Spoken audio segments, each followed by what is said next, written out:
This week, I head to Kentucky with my buddies Will and Aaron for an early season whitetail hunt. From close encounters to ridiculous phone recoveries, this hunt will be one to remember. $1,300 trophy right there, man. And later, we're back home for the Pennsylvania Archery Opener, looking to fill the freezer and punch a tag in the early going. So join us on this trek across multiple states as we kick off our 2023 in-season content.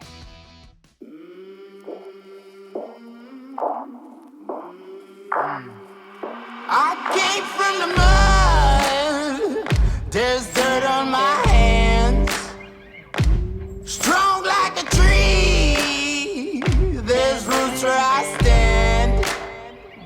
Oh, I've been running from the law. Hope they won't shoot me down soon.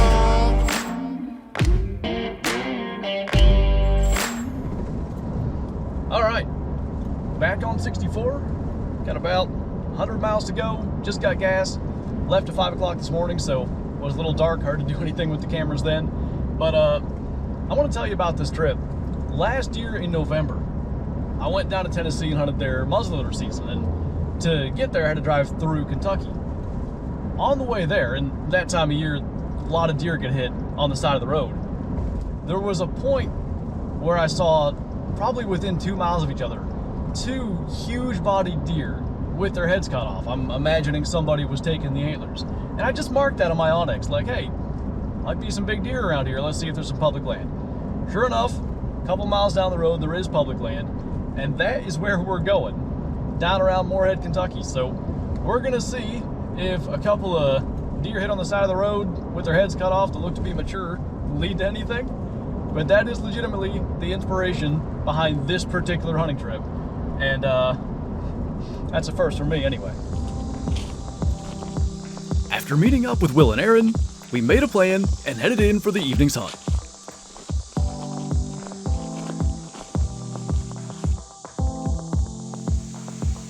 Well, here we are for our first evening in Kentucky. It's Wednesday, September 13th.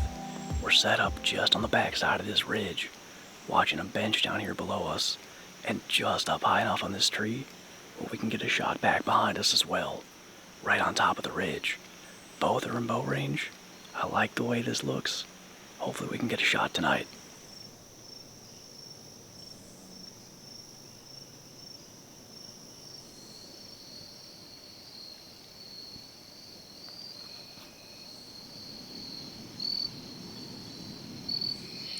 Looking like a wrap here for day one.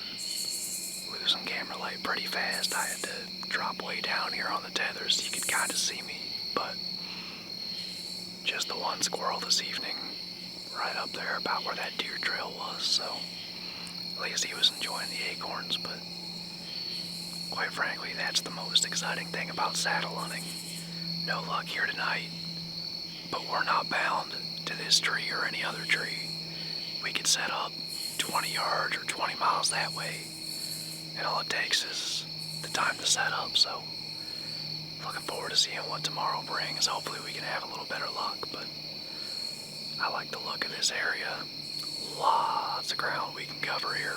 Plenty of land here in the Daniel Boone National Forest, so we're going to try to make the most of it. But for now, we're going to climb down and do some map scouting.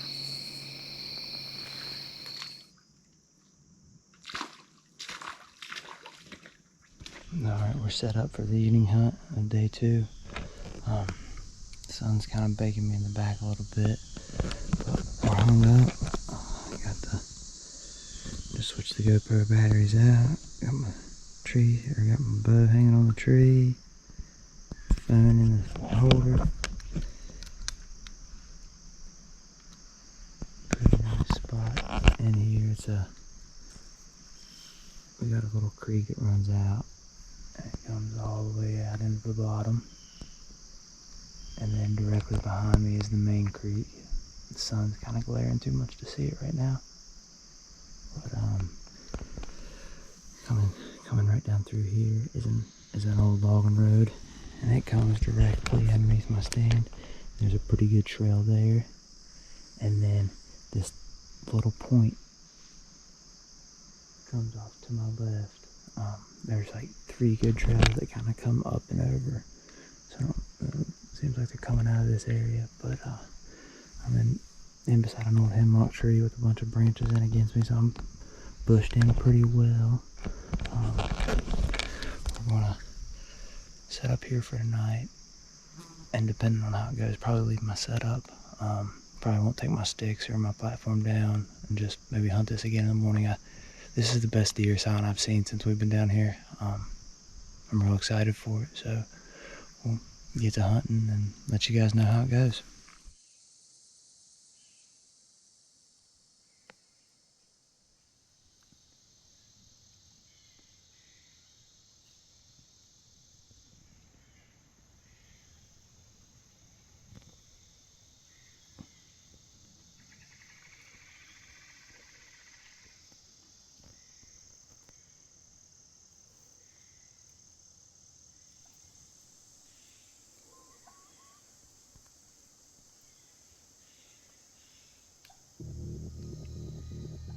Suddenly, Will catches a glimpse of antlers moving about 80 yards out.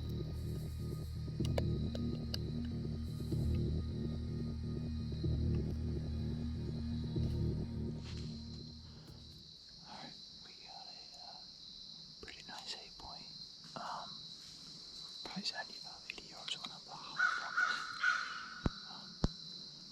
I saw him for just a couple seconds. His mouth was wide open, panting really hard, like he'd been really running from something or after something.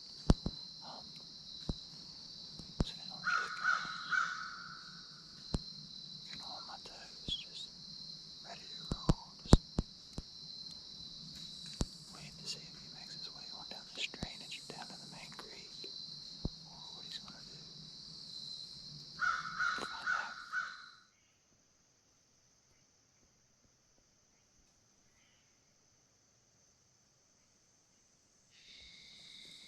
Well, buck never did come through. He held up about where I saw him, and he just turned and went back up the holler as far as I can tell. Never did see any more of him. So it's almost 8 o'clock. It's pretty dark in the woods already. I'm gonna go ahead and try to slip out of here while there's a little bit of light left, so I don't blow this set completely out. Weather, wind is going to be almost exactly the same tomorrow, so I think if I get back in here in decent time, I have a real good chance of running into him or another deer again. A lot of movement in this area, so I'm pretty excited. Unfortunately, the next day would yield no further deer sightings. For the final day of the trip, we chose to move to a new location that would be a little more accessible. Alright, it's September 16th today. I actually got the camera arm up again, so you get to listen to me talk and ramble about nothing. We're in a totally new spot. We weren't sure where to hunt this morning. The places that we had been hunting, and we're getting pretty worn out just from how we don't get back to the house usually until 9:30, and then by the time we eat and stuff like that, a lot of times we're not asleep before midnight. So we just kind of came in somewhere a little flatter. It actually looks pretty nice. I'm kind of just hoping somebody will have some luck here. And that's kind of what we're relying on at this point. I mean, it's a spot that looks good, and it's a spot that I can logically think of reasons deer would move through, but it's still kind of relying on luck, and so far it hasn't really had our backs this trip.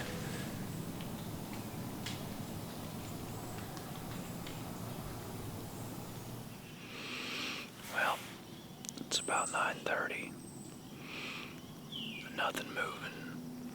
Got service up here. Able to text the other guys. They haven't seen anything either, so I think Will's gonna kind of walk around the edge of this bluff, see if he can kind of gently push anything around. Worst case, maybe it gives us an idea of what may or may not be up here for this evening and tomorrow morning yet, so worth a try. Maybe something kind of scoots right through in range.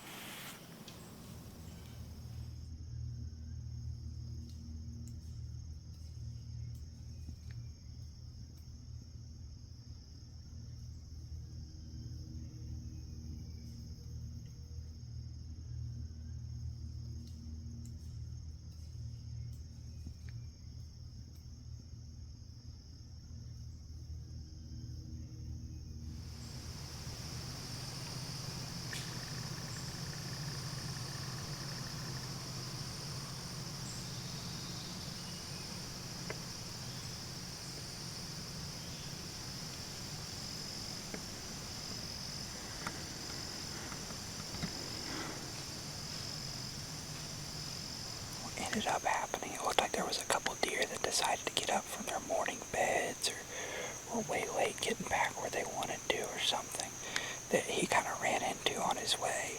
I think he got some video and stuff of them too, but he couldn't get a shot. Eventually they got finicky and saw him and kind of spooked. So then they ran towards me and made a big loop, and they came in front of me, and you guys saw the little buck. There was a doe with him, but she came through first, and I was trying to get a shot, not fool with the camera. At the time, I thought I had my GoPro on. Turns out I didn't have the SD card in that for some reason. I must not have ever put it back in after turkey season. And so that didn't have any video, but they just came through pretty much right in front of me, and there were just too many sticks and stuff in the way. They were in bow range, but it wasn't worth trying to force a shot through. Not only did the deer narrowly avoid giving Aaron a shot, but on the walk back, he'd end up losing his phone. Not knowing where he lost it, and with thousands of acres of ground, we thought we might be headed home down a cell phone. But then... How? All right, Aaron. I'm gonna get you. I'm gonna get a trophy shot with it. Yeah. Bye, thank you. Oh my, here, TJ. Oh yeah. Give us a little synopsis of the hunt here. Kind of a hard track. We was doing circles for a little bit, but thanks to some hard work and perseverance. $1,300 trophy right there, man. I know that looks staged, but somehow he really did have his phone fall out of his pocket and get caught and supported by the brush just perfectly like that. By far the luckiest part of the trip. Well, we're wheels up, headed back to West Virginia, leaving Kentucky this morning. Kind of hate that we didn't get to hunt this morning, but honestly, physically I was pretty wore down. We gave it our all from Wednesday to today, and had, I would consider, some success. No harvests, which, you know, not ideal. I would have loved to have been coming home with a cooler full of deer meat, but I did gain some knowledge, and for that I'm grateful. First time out of state hunting, first time hunting from a saddle, and the first time doing a prolonged hunt on public land. Without a doubt, tough hunts like this only make us better hunters in the end. Hunting big timber out-of-state public land with only a few days to learn it is extremely difficult, and we still were a few branches in the way from managing a shot. Huge thanks to Will and Aaron for not only joining me on this trip, but also for taking the time and making the effort to film. If you haven't noticed, they were the only reason we had deer footage from Kentucky. I'd head home carrying the memories and newfound knowledge gained in the big woods of Kentucky and get ready for Pennsylvania's archery opener.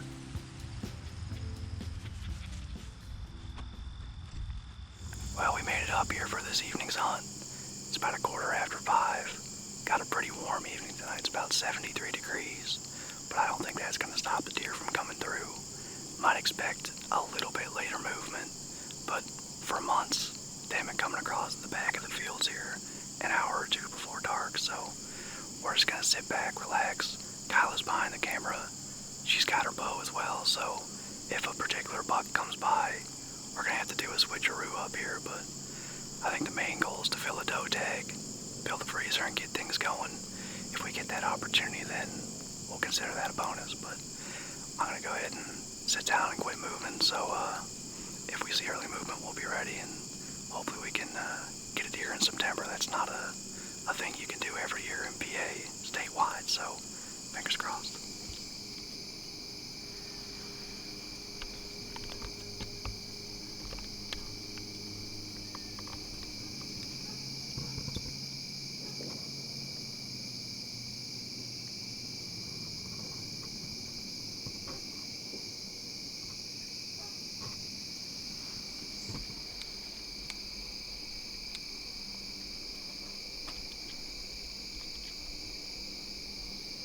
I don't know what's going on. That's the third deer that's appeared in a random location, seeming like it was spooked. I don't know if maybe there's a coyote in a cornfield or something. Just weird behavior, but better to see him than to not, and can't argue with seeing an antler on the first day.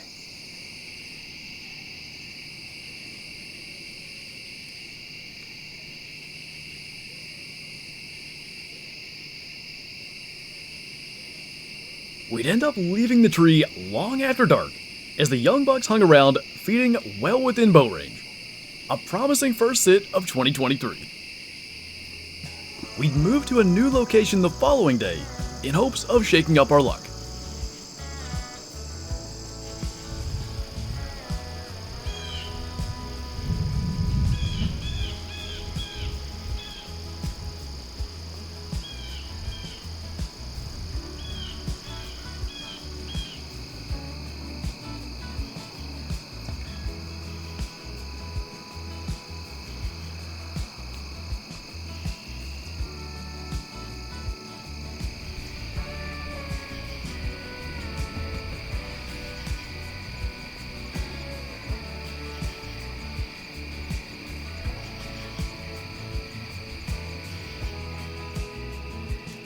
As per usual with this stand, there was no shortage of mature does. Unfortunately though, they'd stay well out of bow range. Much like the prior day, we'd leave the stand in complete darkness as they hung around in the field long after legal light. Our final hunt of the week would bring rain and squirrels.